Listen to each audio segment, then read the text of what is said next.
Students, I am Inderjeet Kaur from high school Mandigam. मैं आपको पढ़ा रही हूँ class history book class 6 chapter 6 new questions and ideas. तो हमने कल पढ़ा था the story of the Buddha. तो इसमें हम आगे चल रहे हैं। फिर पढ़ी थी हमने द स्टोरी ऑफ किसन गौतमी। तो अब आज हम यहाँ से स्टार्ट करेंगे उपनिषदास के बारे में। Upanishads. Around the time that the Buddha was preaching and perhaps a little earlier, other thinkers also tried to find answers to difficult questions. इसी जब बुद्धा अपनी टीचिंग्स लोगों को सिखा रहे थे, इसी दौर में कुछ और थिंकर्स भी थे और कुछ और सूझवान लोग थे जो बहुत ही कुछ मुश्किल सवालों के जवाब ढूंढ रहे थे। Some of them wanted to know about life after death. तो कुछ इस चीज़ के बारे में देख रहे थे कि मरने के बाद इंसान कहाँ जाता है। Other wanted to know why sacrifices should be perform. तो कुछ सोचते थे कि सैक्रिफाइसेस क्यों दिए जाते हैं।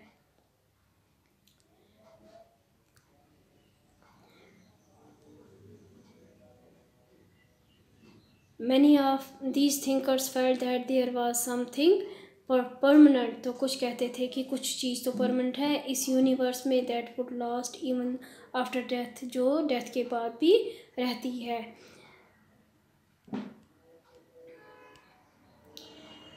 दे डिस्क्राइब्ड दिस एज द आत्मा और द इंडिविजुअल सोल। वो कहते थे कि ये आत्मा है या इंडिविजुअल की सोल है। सोल हो गया रूह, and the Brahmins or universal soul.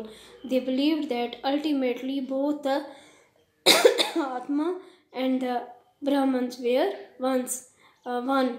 वो कहते थे कि कुछ लोग ये कहते थे कि जो आत्मा है और जो ब्राह्मण है ये एक है।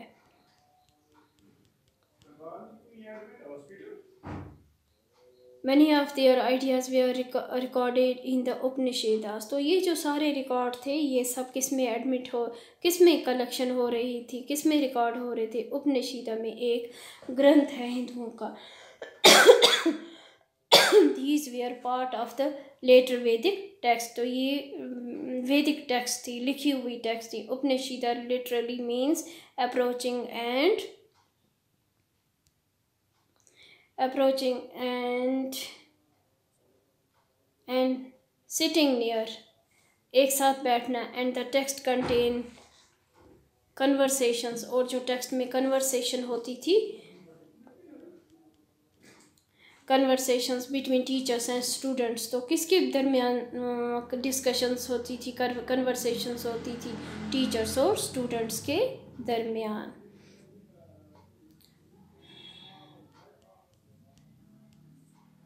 Often ideas were presented through simple dialogue. तो ये सिंपल सी बातचीत होती थी। Most Upanishadic thinkers were men, especially Brahmins and Rajas. तो क्या होता था, जो उपनिषदक जो होते थे ये थिंकर्स होते थे, सूझवान लोग होते थे। ये कौन से होते थे? मोस्टली ये मैन होते थे, खास करके ये ब्राह्मण्स या राजा होते थे। Occasionally there is mention of women thinkers. तो कुछ औरतों का भी जिक्र आया है, such as Gargi, who was famous for her learning and participated in debates held in royal courts। जो बड़े बड़े राजाओं महाराजाओं की कोर्ट में सल्तन जहाँ पे उनका राजकाज चलता था वहाँ पे ये डिस्कशंस की जाती थी। Poor people rarely took part in these discussions। तो कुछ गरीब लोग, पुअर पीपल, खास लोग कुछ होते थे, वो भी इन पार्ट्स में इनमें डिस्कस करते थे। One famous exception was Satyakama Jabala. तो एक था Satyakama जबीला, who was named after his mother, जिसका नाम उसकी माँ के नाम से जोड़ के रखा था। द स्लेव वुमन जबाली, तो वो एक गुलाम औरत थी, उसका नाम था Jabali. He had a deep desire to learn about reality. तो उसकी एक बहुत बड़ी ख्वाहिश थी कि वो रियलिटी के बारे में, सच्चाई के बारे में जानना चाहती थी। was accepted as a student by a Brahmin teacher named Gautama. तो वो किसकी स्टूडेंट बन गई थी? एक ब्राह्मण टीचर था Gautama, and became one of the best known thinker of the time. तो अपने ज़माने की एक बहुत अच्छी थिंकर थी. Many of the ideas of the Upanishads were later developed by the famous thinkers Shankaracharya, about whom you will read in class 7th में आप पढ़ोगे इसके बारे में. तो यहाँ पे एक ऊपर स्टोरी थी द वाइज बेगर.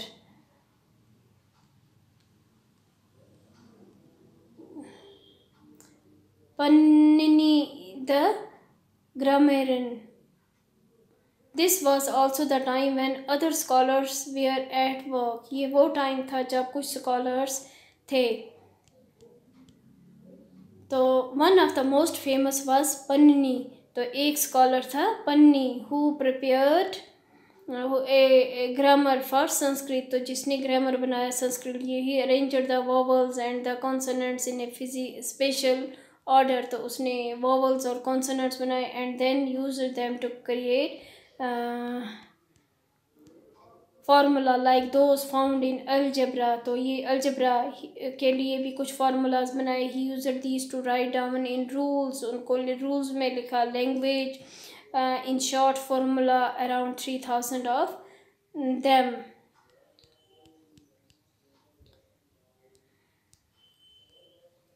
तो इसके बाद बुद्धिज़्म के बाद हम आ जाते हैं जैनिज़्म के बारे में. जैनिज़्म के बारे में, ठीक है. तो द लास्ट एंड 24th तीर्थंकर ऑफ द जैनस वर्धमाना Mahavira also spread his message. Janus का वर्धमाना महावीरा था, उसने भी स्प्रेड किया अपने मैसेज. किस दौर में? 2500 के ईयर्स में. ही वॉज ए क्षेत्रीय प्रिंस. वो भी एक प्रिंस था of the Lichchhavis, a group that was part of the Vajji, जो आपने पिछले चैप्टर में पढ़ा. Sangha about which you read in chapter 5th chapter में पढ़ा. एट द एज ऑफ 30 वो 30 साल के थे. He left home and went to live in a forest. उन्होंने 30 साल की उम्र में घर छोड़ दिया और जंगलों में रहने चले गए. For 12 years he led a hard and lonely life. 12 साल तक वो अकेली सुनसान जगह पे अपनी ज़िंदगी गुजारी. At the end of which he attain enlightenment. इसका मतलब है कि उन्हें नॉलेज मिल जाती है दुनिया की, दुनियादारी में, दुनिया में क्या होता है. एनलाइटमेंट का मतलब यही होता है कि उन्हें दुनिया में एक अलग किस्म की रोशनी मिल जाती है. He taught a simple doctrine. Men and women who wish to know the truth must leave their homes. Truth must leave their homes. They must follow very strictly the rule of अहिंसा. अहिंसा का मतलब होता है, हिंसा हो गया लड़ाई झगड़ा, अहिंसा हो गया लड़ाई झगड़ा ना करना. विच मीन्स नॉट हर्टिंग और किलिंग लिविंग बींग्स. किसी दूसरे को नुकसान ना पहुंचाना. अहिंसा का मतलब हो गया कि किसी को हर्ट नहीं करना, दुख नहीं पहुंचाना किसी भी लिविंग बींग को, चाहे वो जानवर हो या कोई इंसान हो. All beings said Mahavira long to live. हर एक को रहने का हक है, ज़िंदा रहने के लिए. To all things life is dear. हर एक को ज़िंदगी जान पसंद होती है, अच्छी हो, खुश, अपनी ज़िंदगी अच्छी लगती है, प्यारी होती है. Ordinary people could understand the teachings of Mahavira and his followers. जो ऑर्डनरी आम आदमी थे उन्हें महावीरा की जो टीचिंग्स थी वो अच्छी लगती थी. बिकॉज दे यूज़ प्रकृति, वो नेचर को के ज़रिए लोगों को पढ़ाते थे. There were several forms of प्रकृति. बहुत से तरीके थे. Used in different parts of the country and named after the region in which they were used. जैसे कि किसी दूसरी कंट्री में, दूसरी जगहों पे भी, रीजन्स में भी दिखाया जाता था। For example the Prakrit spoken in Magadh was known as Magadhi. Prakrit means language, एक प्रकृति हो गया नेचर, तो दूसरा Prakrit means language. Prakrit language Magadha में बोली जाती थी। Followers of Mahavira who were known as Jainas, जो महावीरा के फॉलोअर्स थे, मानने वाले थे, उन्हें जैनास कहा जाता था।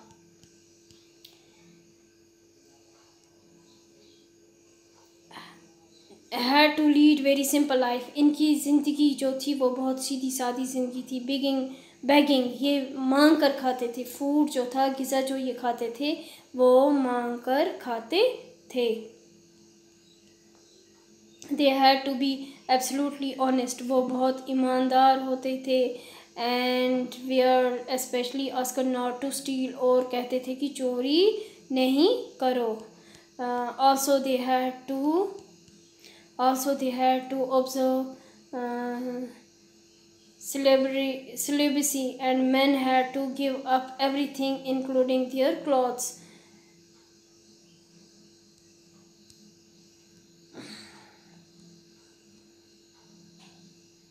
जो ये वर्ड है ये जो वर्ड है Jaina, the word Jaina comes from the term jina meaning conquer. Genia. Why do you think the term Genia was used for Mahavira? Genia means conqueror, जीतने वाला, वहीं से बना है Genia. It was very difficult to most men to follow.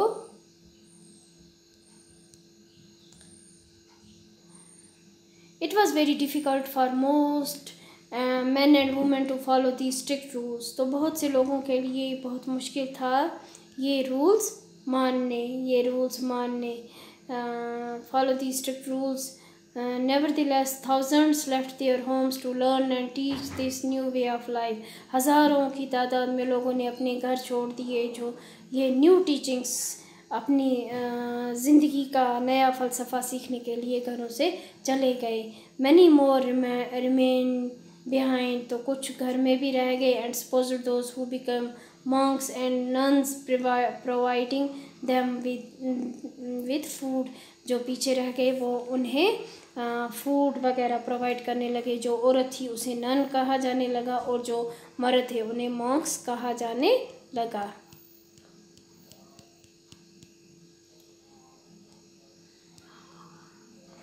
Jainism was supported mainly by traders. जो जैनिज़्म है ये ज़्यादातर किन्होंने, जो ट्रेडर्स थे, फार्मर्स थे, who had to kill insects to protect their crops, जो इंसेक्ट्स को मारते थे अपनी फसलों को बचाने के लिए। फाउंड इट मोर डिफ़िकल्ट, तो ऐसे लोगों के लिए इस रिलीजन को मानना बड़ा मुश्किल था। ओवर हंड्रेड्स ऑफ ईयर्स, 100 सालों तक Jainism separate to different parts of north India में इसको 100 सालों तक लग गए इसको फैलने के लिए। एंड टू गुजरात में भी, Tamil Nadu and Karnataka, the teachings of Mahavira and his followers were transmitted orally for several centuries. बहुत सालों तक, खाली सेंचुरीज तक, ये सदियों तक ये ऑरली चलता था। दे वे are written down in the form in which